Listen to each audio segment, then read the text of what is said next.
All right, I just officially resumed recording, so this is sort of the official beginning of the hour of the session, and it's being recorded. Unfortunately, last week we didn't realize we needed to do some things to record it, so it was not recorded. But we'll have this one and the next two recorded for future use. And if I could just remind people coming on to keep themselves on mute and keep the picture off, because that helps our bandwidth, our reception. And maybe you, Denny, since you're the monitor of the chat, maybe you can put that in the chat like a couple minutes in as well. Well, let's get started, because I know Kathy has a lot to present. So we'll start with the preliminaries and hopefully get down to the actual training in a couple of minutes. So for those of you who were here last week, welcome back. For those of you who were not with us last time, we're glad you could join us. This is week 2 of a 4-part series training for the Bankruptcy Help Desk at the Dirksen Center here in Chicago for volunteers, potential volunteers, and others who are just interested and supportive. So last week we had a general intro. This week we're going to start to really dive into the weeds in terms of substance and things to focus on with pro se debtors. And we're very honored to have this week Kathy Steek be our presenter. She's an attorney at Jenner & Block, co-chair of their restructuring department, and has been also a Chapter 7 panel trustee for a few years now, and has a lot of experience that she's going to share with us, which is wonderful. She's also on our helpful Bankruptcy Help Desk Advisory Committee, so supported in that way as well. At some point in here, you'll get the CLE code, and I think Yadeni, our Vista Help Desk paralegal, is putting some information in the chat, some links for you. And so without further ado, I think I will go ahead and turn it over to Kathy. Hi, everyone. Good afternoon. Thank you for joining the program. And if I could put in a pitch, hopefully after this, you're not scared away and you want to volunteer at the help desk, because I think it's a really great way to do pro bono service. And it's very much appreciated by case trustees like myself, because we deal with pro se debtors. We can't be their lawyers. And while at the help desk, you're not the lawyer for the pro se client, if they have a lawyer to talk to help guide them through the process, it makes our job so much easier, because so often, they really are at sea when they file these cases, and they really do need help, and the help desk provides a really important service to them. So the things that we're going to cover today, hopefully if I can get my screen to move here, we're going to talk about really kind of how you get this case filed. What are the documents that individual needs to be able to start a Chapter 7 or Chapter 13 case, how to get those things filed, and how you go about preparing those. And that may come up for individuals that come to the help desk before they file bankruptcy, because the help desk does provide that service, and they may have questions about how they put their papers together. Or unfortunately, sometimes the way it comes up is there'll be individuals who will file pro se. They won't file the required documents. And then what generally happens here is the U.S. Trustee's Office will send out a motion to dismiss their case, and that will cause the pro se debtor to try to figure out what it is they need to do, and they may end up at the help desk as a result. So what is it that a debtor needs to be able to have successfully commenced their petition? I mean, the clerk's office will take anything. As Judge Schwartz, if any of you were around when Judge Schwartz was here, he would say that they would take a dead cat and file it if somebody brought it in, because that's their job. But there are things that you do need to have to be able to commence the consumer case. One is the voluntary petition, which is a form. If you have, a bankruptcy code or rules, the forms follow the bankruptcy rules, and it's a pretty basic form. It just checks the box. You want to be in Chapter 7, which chapter do you wish to be in, your name, your address, any other names you've used.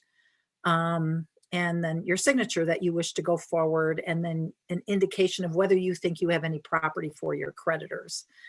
You need to file a statement about your social security number, which is a document that isn't seen on the public, but it is a verification for the court. It's a statement under oath that the social security number that you're using on your petition is in fact the correct social security number, and it is your number.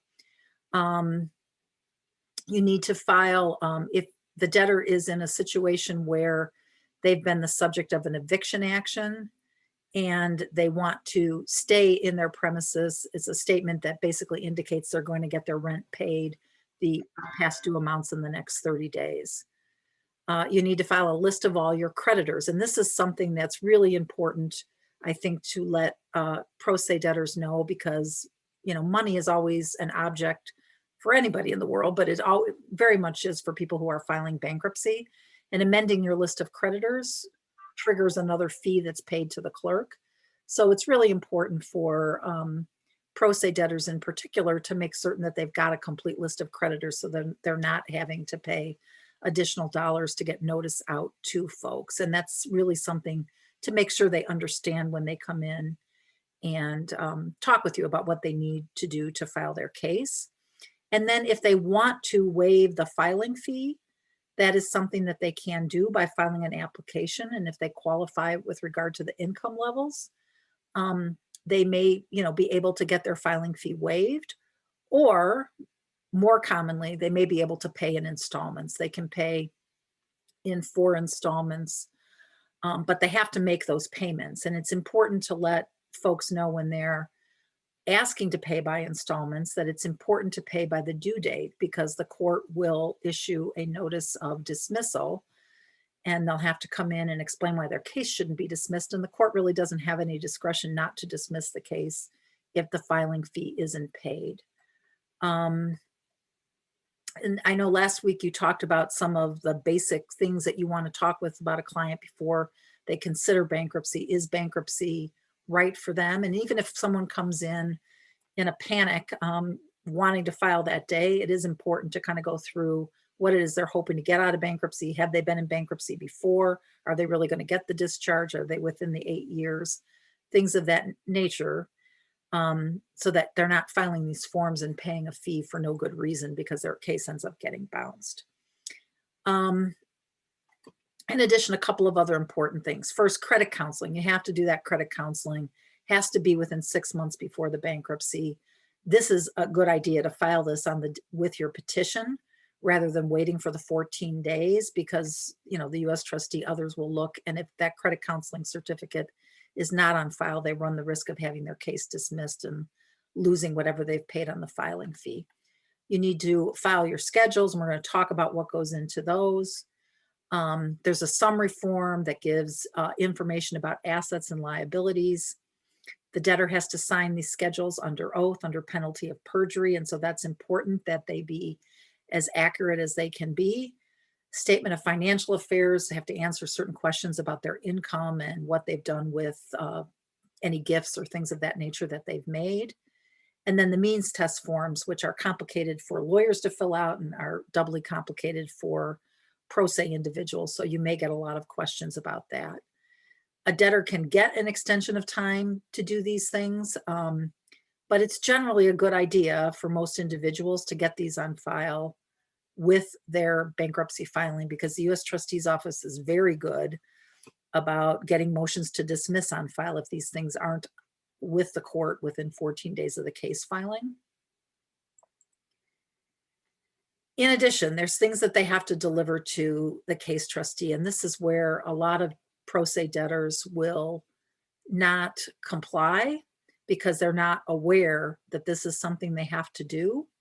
And as trustees, we're required to make certain that we have the payment advices and we have the federal and state income tax returns, or we end up having to continue the 341 meeting, which may mean another afternoon that they have to take off work, or otherwise, you know, need childcare or whatever it is they need to do to be able to attend that meeting. And no trustee likes to have to do this to anyone.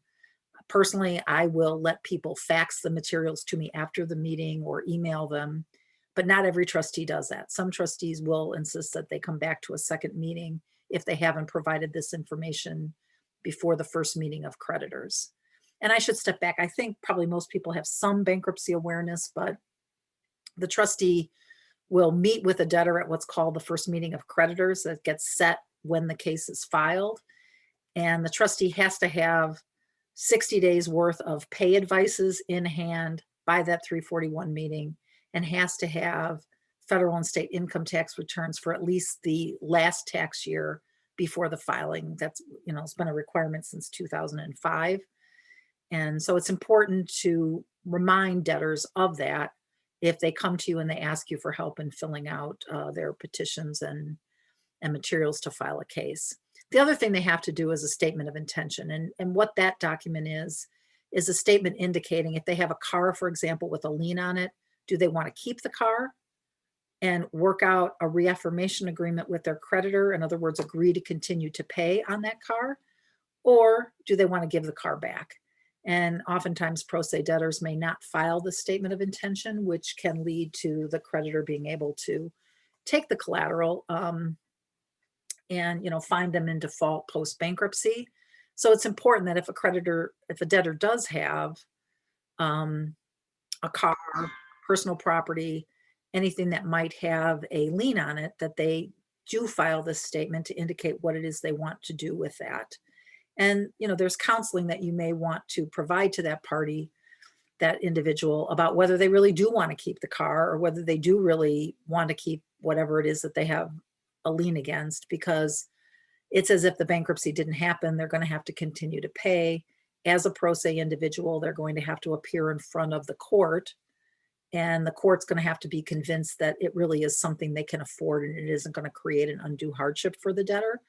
So it's something to make certain that the individual thinks about, can they really afford those continued payments? Is there another alternative way of getting a vehicle? Or even perhaps working out an arrangement with the creditor to take something less than what is owed if the creditor is willing to consider some alternative form of payment. There is a provision in the code, although I don't see that it happens in this district very much, that says that if you don't have certain basic things on file within 45 days of your case filing, your case can be automatically dismissed. But because the U.S. Trustee's office here is so vigorous about making sure they move to dismiss anyone who doesn't have their schedules, their statement of financial affairs, their mailing list on file, that I've not really seen. I don't know if Judge Cleary, I think, was on, I don't know if he's seen this occur. And I know the judges here sometimes do not like automatic dismissals. They want to give folks their opportunity to be heard. But technically, under the code, 45 days is it. If you don't have it on file, your case can be knocked out and you lose your filing fee. So how do you get documents? Where do they get documents? I think at the help desk, they show people where documents are, but there's also documents on the court's website, and the web address is here. And these are fillable forms, so they can do it on their computer. And in addition, the court has a system set up now because of, I assume it went into effect because of COVID, and maybe it'll stay in place after that, allowing parties to file their papers by email, which is great because that, avoids them having to come down and put things in the Dropbox, since I don't think they can get to the clerk's office right now. And so you'd want to point that out to anyone who hasn't filed yet or who has to file new or additional documents. And all the information is on the front page of the court's web page, and it contains information that you would provide to the client, to the help desk, of how they would go about getting all that information, what they need to include in their email so that the clerk has it and can get everything filed appropriately. The one thing that they should be aware of, if something is due on a particular date, that if you send something after 4:30, it isn't considered filed until the next business day. So it doesn't quite work like Pacer, where you can file a brief at midnight. You've got to get it in there by 4:30, if that makes a difference. In addition, they have to get their filing fee in. you can mail, you can file by email, but you're going to have to mail your payment in, and it isn't deemed filed until that payment is received.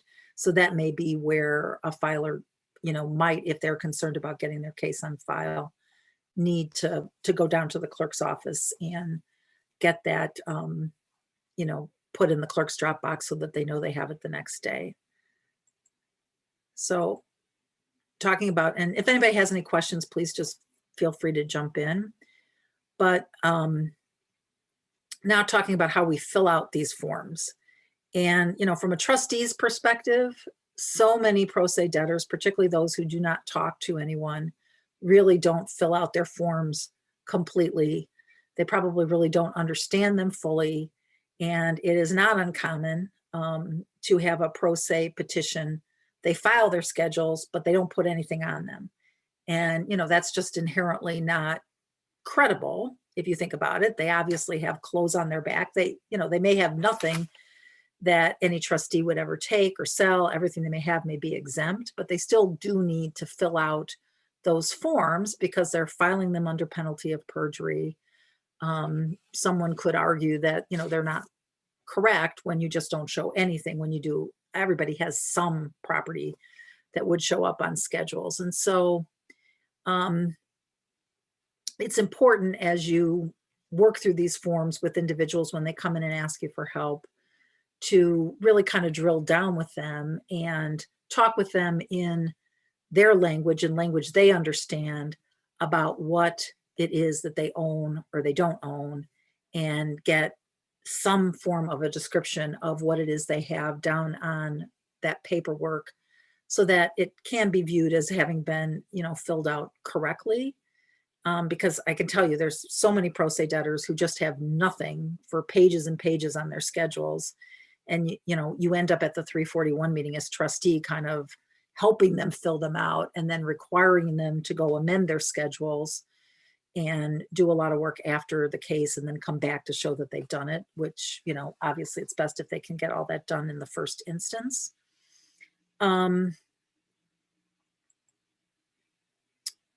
So on amending forms, it does happen, obviously, on the creditor list. If you have any opportunity to talk to a pro se debtor before they file their list of creditors, make sure that they think through everyone that they could owe money to and put them on that list, because there is a fee to amend that list. And it's a shame to see an individual have to fork over another $32 because they forgot to include a creditor and they want to make sure that creditor has notice of the bankruptcy. So what does the petition look like? I mean, those of you who do, other types of bankruptcy work, you've seen this, but you put down the debtor's name. Spouses can file jointly, so you can have a joint case with two married individuals.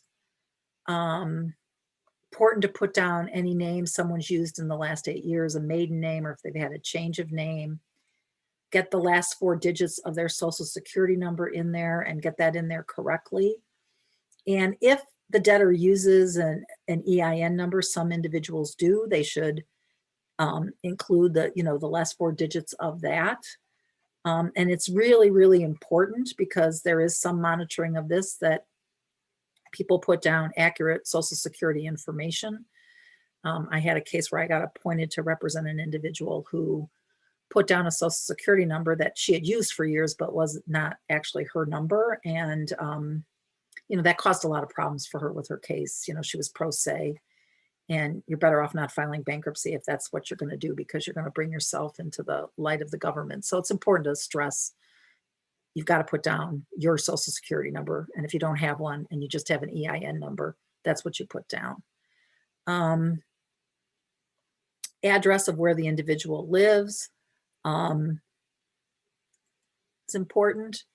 And then venue. That usually isn't really much of an issue here in Chicago. We're not in one of those areas where the bankruptcy court in the state that's, just over the line is closer than going to the bankruptcy court in your own state, like they have in Texas and New Mexico, and some places like that. But it is important if the debtor has lived someplace else and has just moved to Chicago and wants to file here.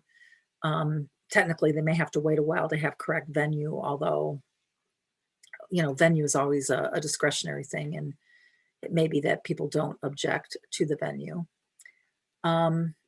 You've got a $338 filing fee for Chapter 7s. You can pay in installments, or you can seek a waiver of the fee.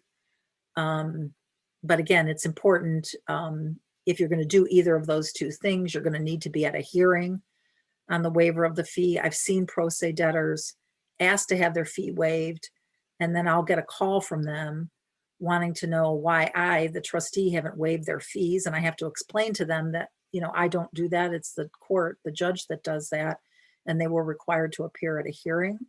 So if you're counseling someone about that, make sure they understand that they will have to go and talk with the judge about why it is it's appropriate to waive their fees.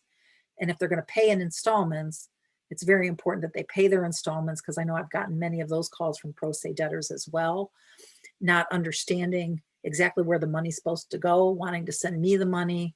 Of course, obviously, I tell them they have to send it to the clerk of the court, and that they need to get it over there, because they're facing a motion to dismiss because they haven't sent it to the right place. This is a very important question, because again, the U.S. Trustee's Office checks this.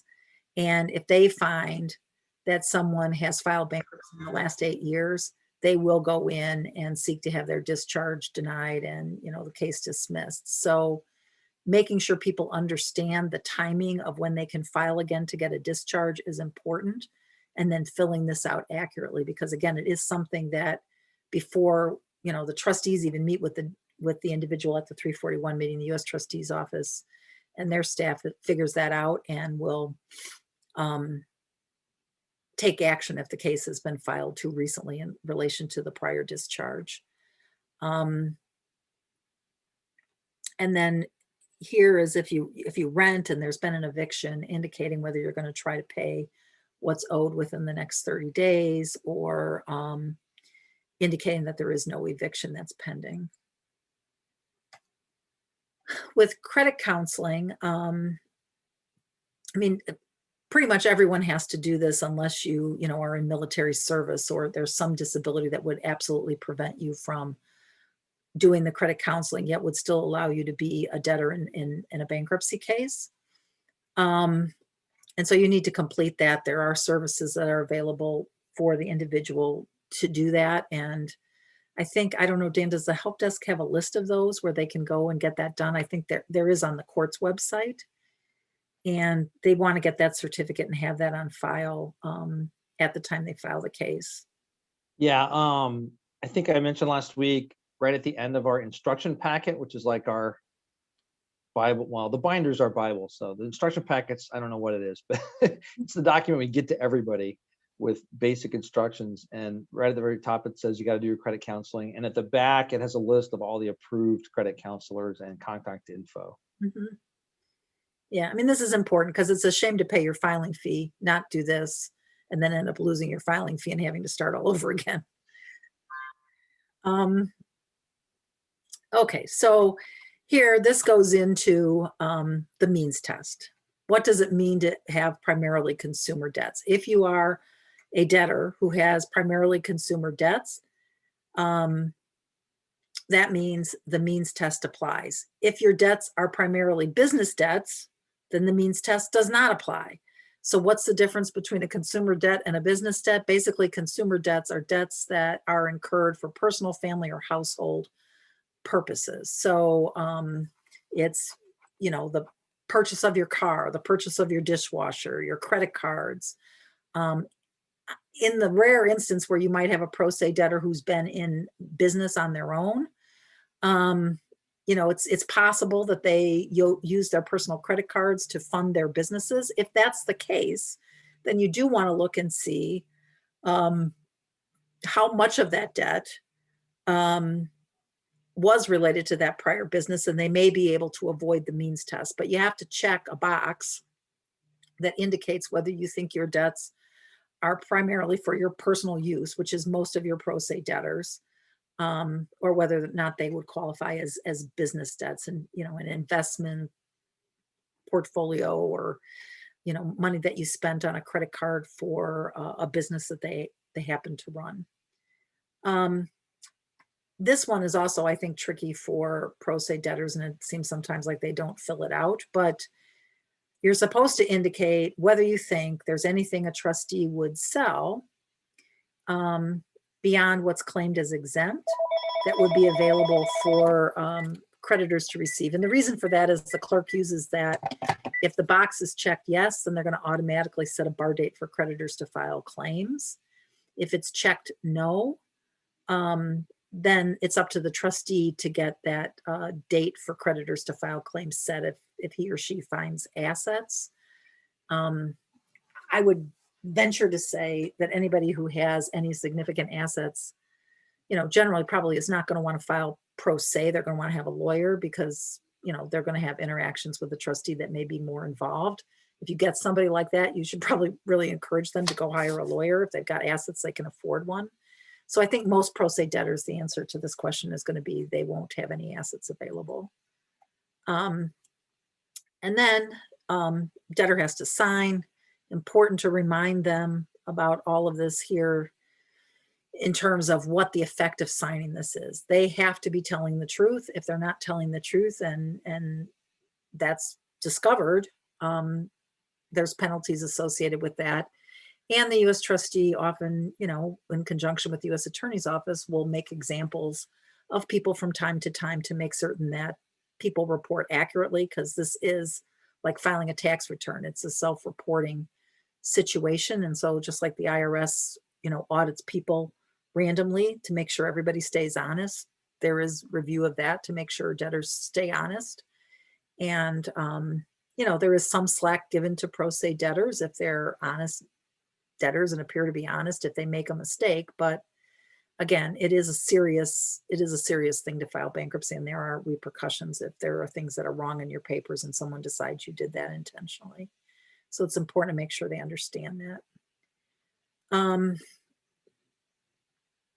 All right, with filing in installments, explain usually the first installment's paid with the filing of the petition, although it's not really required. The clerk will take the petition without that.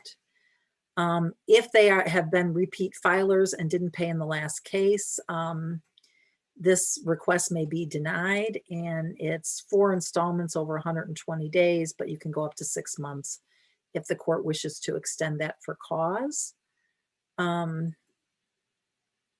If you want to waive the filing fee, your income has to be below 150% of the federal poverty line, including as calculated with all of your dependents. And so you have to look at what the income is on Schedule I, which is the schedule we'll get to, that where a debtor reports what their monthly income is, all their sources of income. You look at what that average monthly income is, less any non-cash governmental assistance. And then you have to explain any special circumstances that you have. In some instances I've seen, it can be difficult to get your filing fee waived. So many debtors, I think, believe that it's something that's available to everyone. And so you might want to caution them to think about whether or not they really do qualify and meet all these criteria, because I've sat in court many a day and seen people stand up, and when Judge Weedoff used to be the chief judge, and he would go through it with people and then he would deny it, and you could always see the look on people's face. They were somewhat shocked that they weren't able to get their filing fee waived. I mean, it's not an automatic thing because, there's Supreme Court precedent. There's no right to file bankruptcy without paying a fee. Statement of Social Security. This is something that the court has. It's not part of the public file, to make certain that the debtor verifies their Social Security number and that it's the correct number. Again, important to make certain that they're filling out what is really their number. And here's the continuing legal education code. I'll stop for a second so everybody can write it down.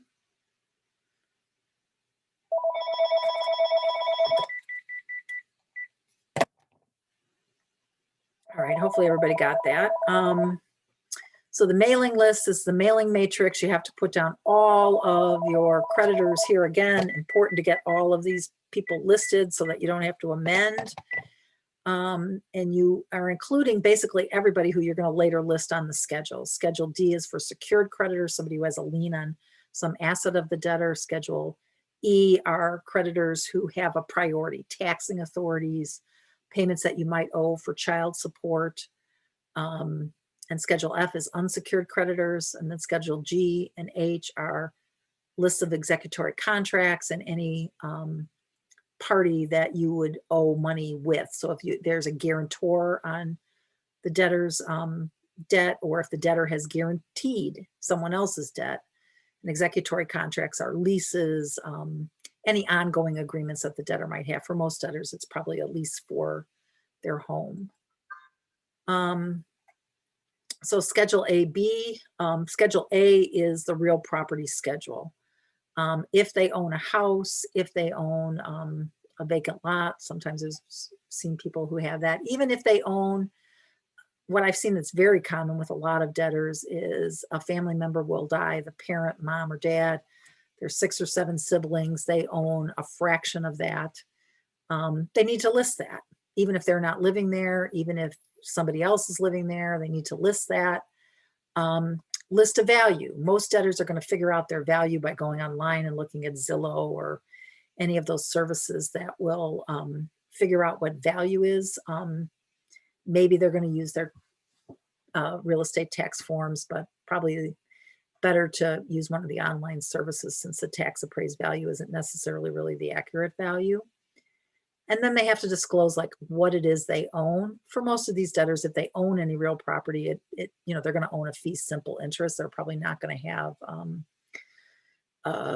something like a life estate or whatnot. But this is an area where I see pro se debtors get confused when they've done this all on their own, because they don't think, if they have a house, oftentimes there'll be a mortgage on the home and they won't think that they own the home. They'll say, I don't own the house, the bank does. So that's where, making sure you ask questions to get at that in language that they will understand, gets you to an answer, because they may not tell you about it thinking that there's a mortgage on it, so they don't really own it, not recognizing that in fact for real property purposes, they do actually own the house. It's just subject to a lien. Schedule B is the list of all the personal property. So vehicles are, obviously usually this, if somebody owns real estate, the second largest thing that they own, or for many debtors, it's, the most important piece of property that they own. So they need to list all of the cars that they have an interest in, even if they've bought the car for someone else, their child is driving it, whatever it may be. If the car's been repossessed or it's in the city impound lot, whatever it might be, they need to list all those vehicles, put down, what type of car it is, model year, that type of thing. And then, use Kelley Blue Book or something like that to get the best estimate of what they think the car might be worth, to put down on the schedules. Then you're going to want to list their personal and household items. And, yes, theoretically, the debtor should be listing every single thing they have in their home. No one does that. But they should be generally listing any items of any, significant value, television, computer, standard, amount of furniture, whatever it is, and include that. And then do their best to come up with a valuation. And absent, a very unusual circumstance, no trustee is ever going to go and sell someone's household furniture and the like. And usually, you're kind of thinking, well, how would you ever sell this? Probably a garage sale, something like that. So if you're, helping them try to figure out what kind of value to put on it, it's pretty safe to, kind of think, well, how could you ever really sell this? There isn't really a resale value. And putting on what you might think it might bring about in a garage sale, that type of thing.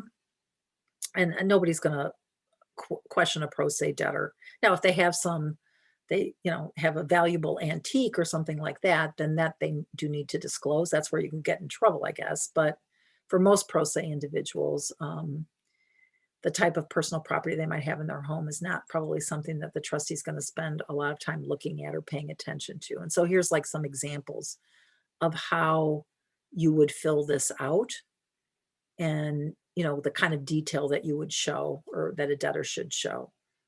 And then there's other types of personal property, and this again is where a lot of pro se debtors just really don't understand the questions, and kind of walking through and explaining to them what it is that is being requested here is important. If they have a savings or a checking account, or any other kind of money market account, something like that, where they have any kind of savings, they need to get the balance on the petition date. Retirement or pension accounts at work, they need to get those numbers correct. If they're anticipating a tax refund this time of year, in particular, if you're helping someone, they may be expecting a refund. Maybe they've already, filed their return and they know what it is they're going to receive, but they need to give some estimate of that. And there may be certain credits and things in the refund that they can claim as exempt, but they do need to disclose that. And then if there's amounts that are owed for child support and the like, that needs to be included. And so you can see kind of how this type of form would be filled out. This is claims against third parties. This is, in reality, if there's assets in most consumer cases, the asset that's going to be there is some form of a personal injury claim. Because generally speaking, for most individuals who choose to file Chapter 7, if there is any equity in their house, it's not enough to exceed their exemptions, or similarly in a car, the same situation. And so where you see value potentially for creditors is if there is a personal injury action that's pending. And so many pro se debtors do not put that down. And they need to put that down. And what they should put down is, whatever the claim is, and then the name of the lawyer who's representing them. It may be, depending on the value of the claim, that it's not something the trustee administers because of the exemption that exists against that claim and the fees that the attorney will charge when the claim is successful. But it is important to get that down there, and to make sure they understand that if they file bankruptcy and they are a plaintiff in a lawsuit, that lawsuit becomes something that their trustee prosecutes for the benefit of their creditors. And in particular, if they are a party to a workers' comp claim, that needs to be disclosed. That's fully exempt. No one can take the proceeds of a workers' comp claim and put it into a bankruptcy estate, but sometimes there are also claims against third parties associated with workers' comp claims, and that third party action is property of the estate. And I've seen individual debtors get in trouble when they don't disclose both of those things. And then what happens is, somebody looks at that and thinks that they've concealed information. And I will say, I've also seen a lot of insurance companies, because most of the time when these claims are pursued, there's an insurance carrier who's going to ultimately pay the settlement or judgment if it goes to trial. And they have gotten savvy in terms of looking to see if the plaintiff in the case has filed bankruptcy. And then they will oftentimes try to get that case dismissed in bankruptcy court, in state court, arguing that the debtor committed a fraud by not disclosing the cause of action. So they can hurt their ability to collect if it isn't disclosed. And, so it's important to make sure they understand that and get that disclosed. If there's other things or amounts that are owed to them by anybody, they should put that down. This slide here mentions, wages have been garnished by an employer, although Illinois does not allow a debtor to claim that as exempt. So while a debtor may be able to get that back, that money goes into the estate if the trustee chooses to administer it. So here we see the questions that relate to that and how you might, disclose those things. So exemptions, this is very important because oftentimes pro se debtors don't claim their exemptions. Now, most trustees are going to tell the debtor how to claim the exemptions and what to do on their Schedule C, and aren't going to just take advantage of the fact that the debtor didn't file a Schedule C with their exemptions listed correctly, but it's important for debtors to claim the property that they're entitled to keep under the bankruptcy code for their fresh start. Illinois is an opt-out state, so we look at the Illinois exemptions. We don't look at what's in 522 of the bankruptcy code. So we look at this provision of the Illinois Civil Practice Act 735 ILCS 512-1001 lists most of the personal property exemptions. So debtors get to keep their clothing, their Bible, school books, family pictures. In fact, there was a case a number of years ago about somebody who had a very, very expensive Bible. Apparently it was some rare antique Bible, and they got to keep it as exempt because there was no dollar value placed on this by the state legislature. So if you have a rare pro se debtor with a very expensive Bible, they'll get to keep it. You get $4,000 of a wild card exemption. They can use that any way they want to claim on any property at all. You get $2,400 value in one motor vehicle, $1,500, there's a typo there, sorry, $1,500 in professional books, tools of the trade. If the debtor is a carpenter or a painter or whatever it might be, if they have tools that they use in their business, they get to keep that. You get to keep your hearing aids and contact lenses and other type of health aids. Certain type of support payments are considered exempt. So Social Security, unemployment, disability, veterans benefits, alimony support or maintenance can also be considered exempt. $15,000, this is the personal injury claim exemption. So everyone gets the first $15,000 out of any personal injury lawsuit that they would happen to be bringing.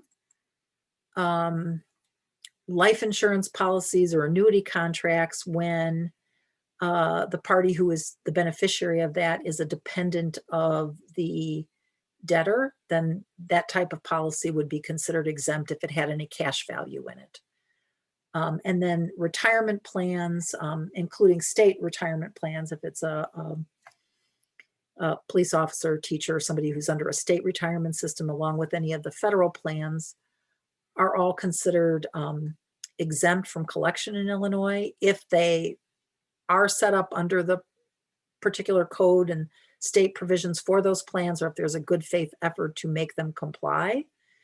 So debtor will want to list those and claim those all as exempt. But again, garnished wages are not exempt. So if a garnishment has been issued and the employer has started to withhold the wages, what's been withheld is not something that the debtor can claim as exempt and get back.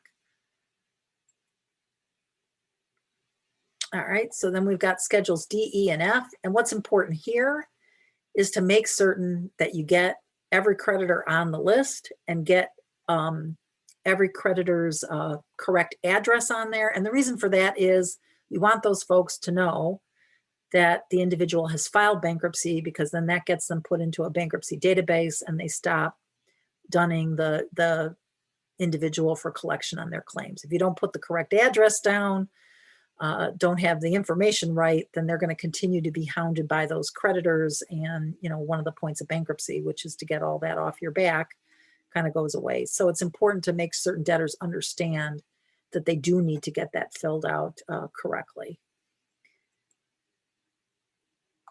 They also have to check boxes. And again, most pro se debtors do not do this unless they've gotten some help, indicating whether they think a claim is contingent, unliquidated, or disputed. What's the difference? A contingent claim is one that has not yet come due, but might come due based on the occurrence of a future event. The classic example is debtors guaranteed somebody else's debt, and the person whose debt they've guaranteed hasn't defaulted. So there's a liability there that you want to disclose and get discharged, but the debtor is not yet liable for anything because the party who owes the money is paying. This comes up for pro se debtors if they've co-signed on a car. Sometimes they co-sign on a mortgage. They put their name on a mortgage even though they don't live in the house or really pay for anything for the house. They need to list those obligations, mark them as contingent if they aren't yet due. Unliquidated is where they don't know what the amount is that's owed. This might be if the debtor is the subject of a lawsuit for a car accident or something like that, can check unliquidated.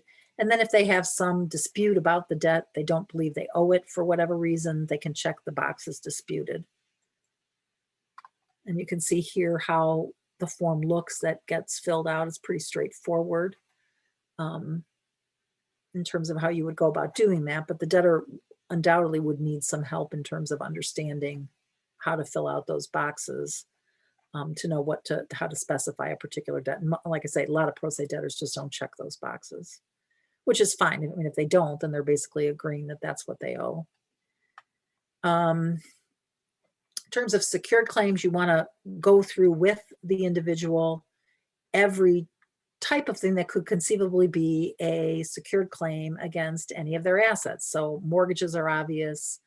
You know, a lien on a car is obvious, but judgment liens, if someone's gone out and gotten a judgment against them and recorded a lien against some property, they're going to want to list that.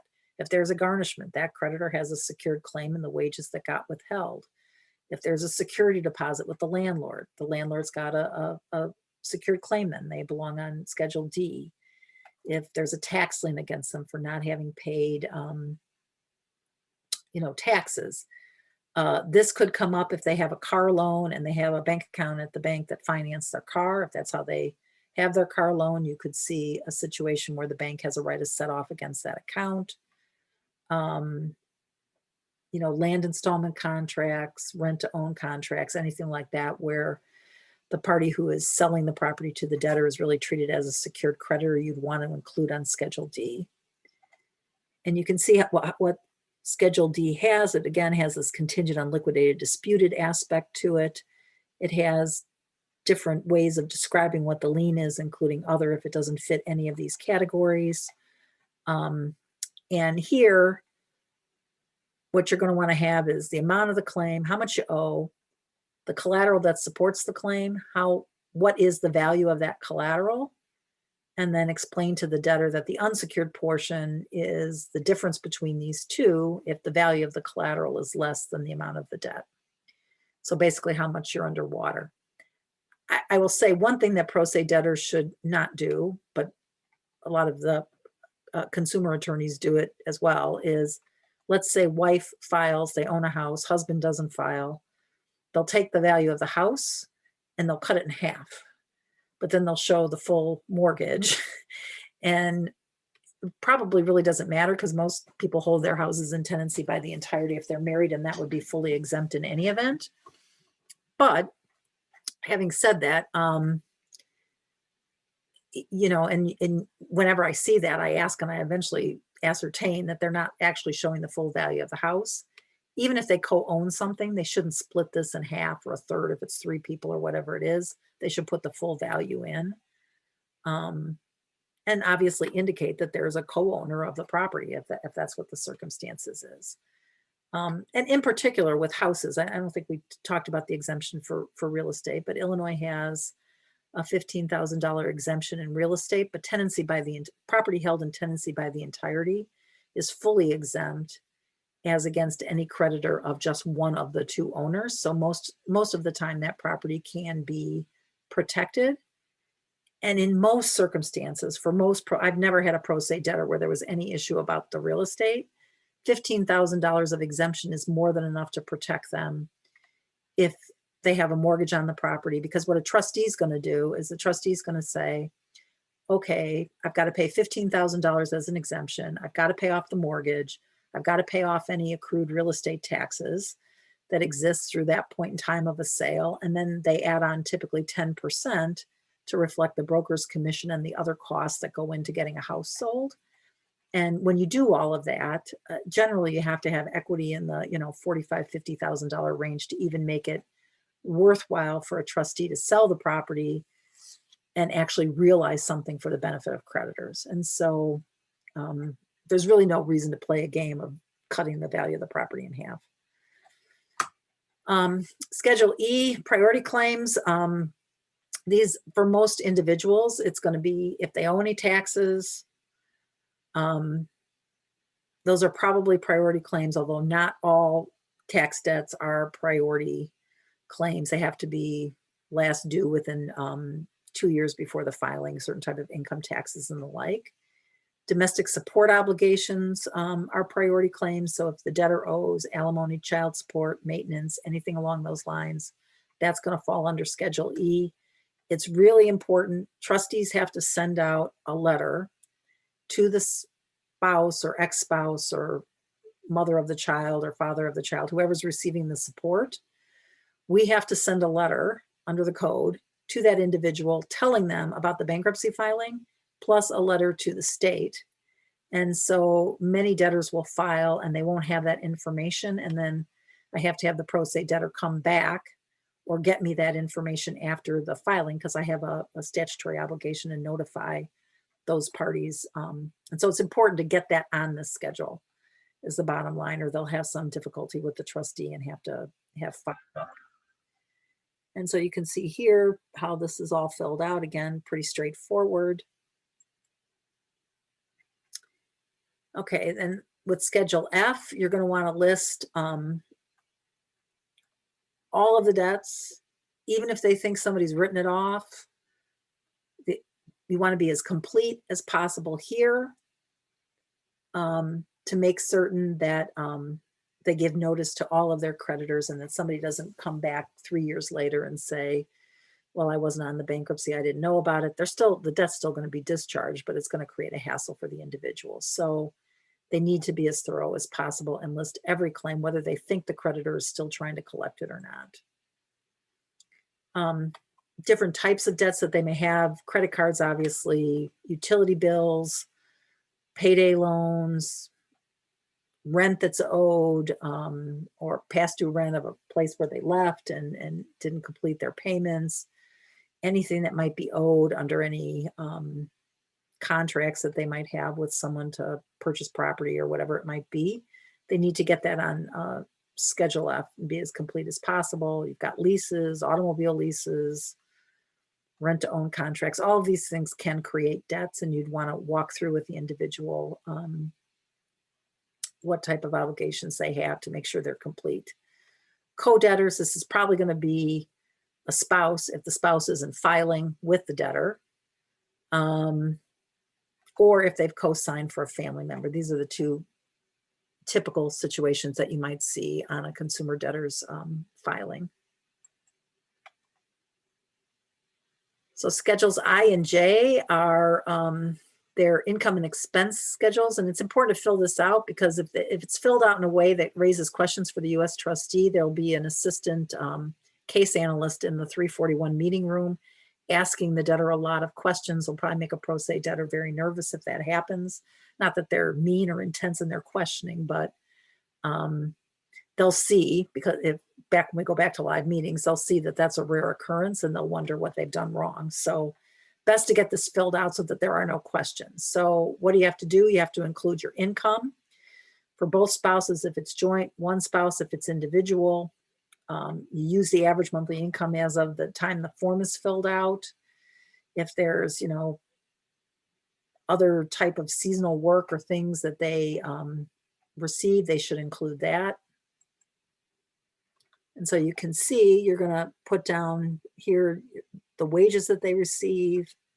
Then you're going to list the payroll deductions that they have, amounts that are taken out of their check, and you get their monthly take-home pay. Then you're going to list other types of income.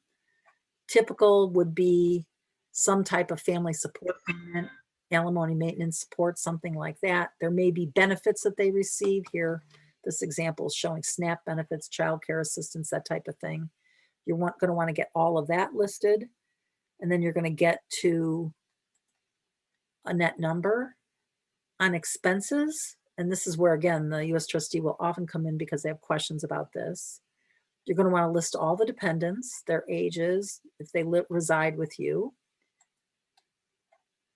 And so here, as you go through the expense schedule, if you're going to use average monthly expenses, and you're going to want to have reasonable estimates here of what it is that they might be spending. It's going to change every month, but have the person potentially if they've scheduled an appointment with you specifically for this at the help desk, bring in some of their recent utility bills, cable bills, you know, their statement if they're paying on an auto loan, something, all of those types of things, to make certain that they can give an accurate estimate, because you're going to be asked about your utilities, telephone, water, any other, you know, garbage collect. Well, I guess they've got that listed there, but any other type of utility type expense that you've got to pay. You know, maybe look at their credit card or however they pay for their groceries, kind of get a sense of what they're paying each month on that.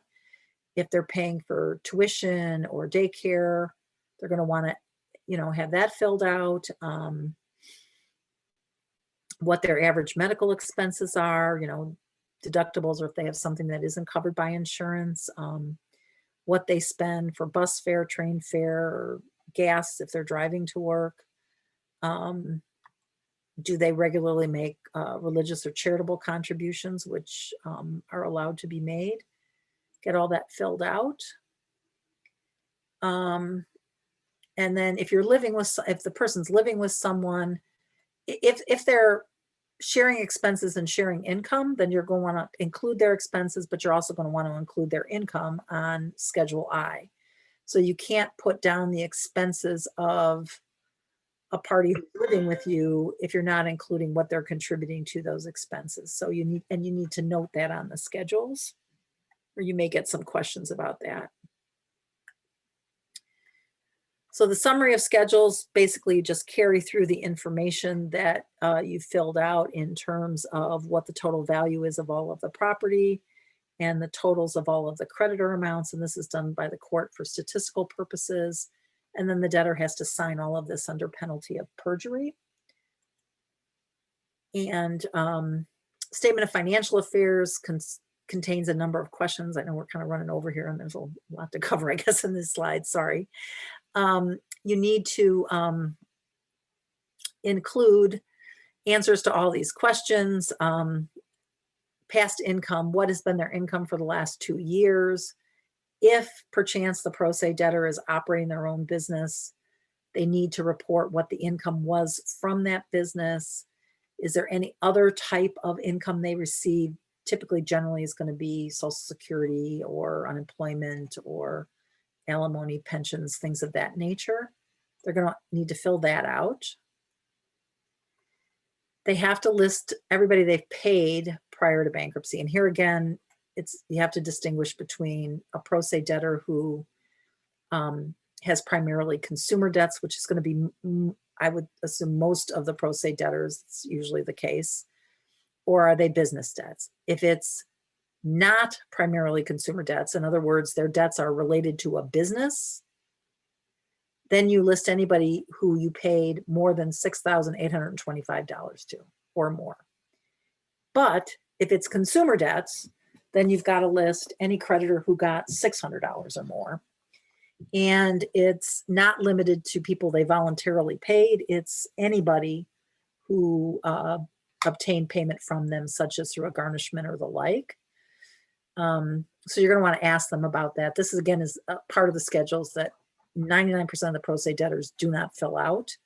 And it's helpful if they do fill that out. It makes it more accurate. You have to list all the lawsuits that you're involved in. If there's a foreclosure pending, repossession, you need to put all that information down. Has the bank taken any, generally the set-offs is, has the bank taken their bank account in the last 90 days? And probably they haven't had a receiver or custodian if they're a pro se debtor. So Kathy, sorry, Dan here intervening. It's 5 o'clock. We've reached the official end of our program, which is an hour, but we do have a few more minutes on this Zoom. So I'm hoping that people can stay for a few more minutes. And guess I'm just encouraging you to focus on what points you definitely want to get out there in the next 5 or so minutes. Yeah, and I apologize. Thanks. It's a lot to filling out all these forms. I think the thing that I would suspect, because I have to think about it very carefully every time I ever think about the means test, is the means test forms. These are confusing. They're confusing to lawyers. They're confusing to everybody. It's a lot of work to fill out the means test forms. And I think one of the other programs goes through that as well.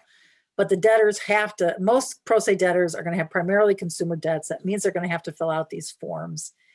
And I don't know if they get this PowerPoint, but this PowerPoint has kind of a nice way of figuring out how to do that and when it matters and when it doesn't matter. And I want to get to that. So you got to get to the debtor's current monthly income. So you go back for the last 6 months, you get their average gross income, includes wages, salary, commissions, don't include their Social Security benefits. So you got to get to that CMI. Then you've got to, you can see here, if you've planned a filing date September 4th, you don't include the month of filing, you do include the 6 months prior to that. Here, this person gets to $1,500. So that's $18,000 annualized. The median family income for a household of 1 in Illinois is $57,983. Because the CMI is less than the state median income, you're done. That's great, you're finished. But if it isn't less than that, then you've got to go through the expenses, and you've got to, there's, you know, on the U.S. trustees website, you can get the information for Illinois about what you have to use for certain standard amounts. These are amounts set by the IRS. It's different from what they actually spend.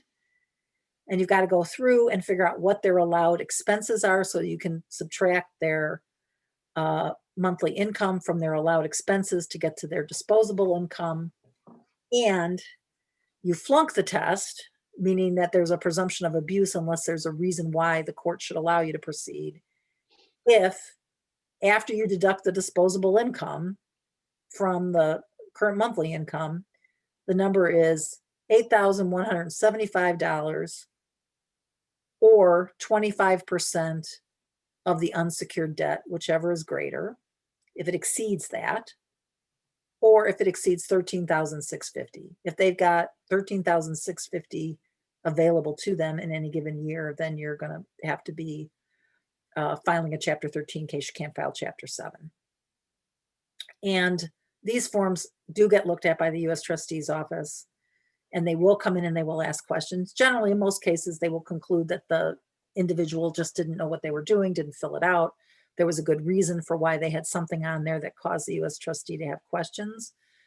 But the means test is something that if they come in and talk with you about that, you're going to want to make sure they go through that and do that very carefully.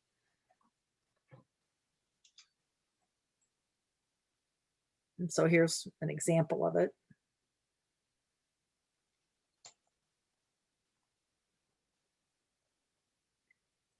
And then I think, right, the other thing too, I would just caution individuals is the 341 meeting is not a scary event. The trustee is not there to harangue them. Many pro se debtors are very, very nervous about it. And we appreciate that they're not there with a lawyer. And I know it's particularly it's in person. There's a recorder, all these people, everybody else probably seems to them to have lawyers. What they really need to do is, while the trustee can't be their lawyer, we can't, I mean, we're adverse to them at some level. But they need to come in, they need to answer the questions, bring their paperwork, cooperate with the trustee, and things are going to go fine for them, and they'll have a successful case. And so there's your code for the end of the program. Perfect. Wow, great. Thank you, Kathy. That's a lot of great information. Are there any questions? If anybody has any questions and they want to put them in the chat, we got a couple minutes. We can do a couple questions.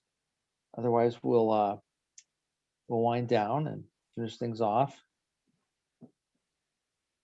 There was one question in the chat about whether we could distribute the PowerPoint in advance of the training, and I'm honestly not sure, but we'll certainly look into it for the next 2 sessions to see if we can do that.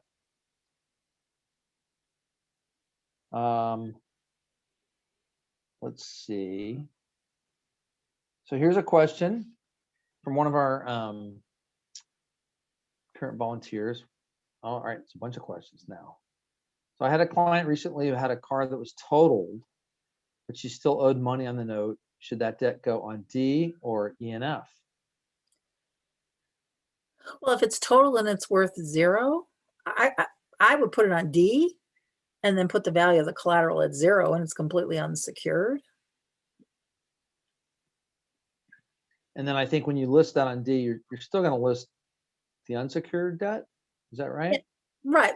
Well, D has a place where it shows Right. what the amount of the unsecured debt is. So, I mean, probably a total Right. car has some value. You could have Victory Auto Records or whatever those guys are who come and give you $500 for your car. So, you put down that value, whatever it is, and then Right. the balance of it is unsecured. But once you've got them on D, they're on there for the unsecured portion as well.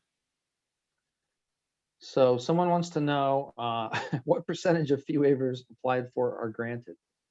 I want the exact number to the 10th of a decimal now. Okay.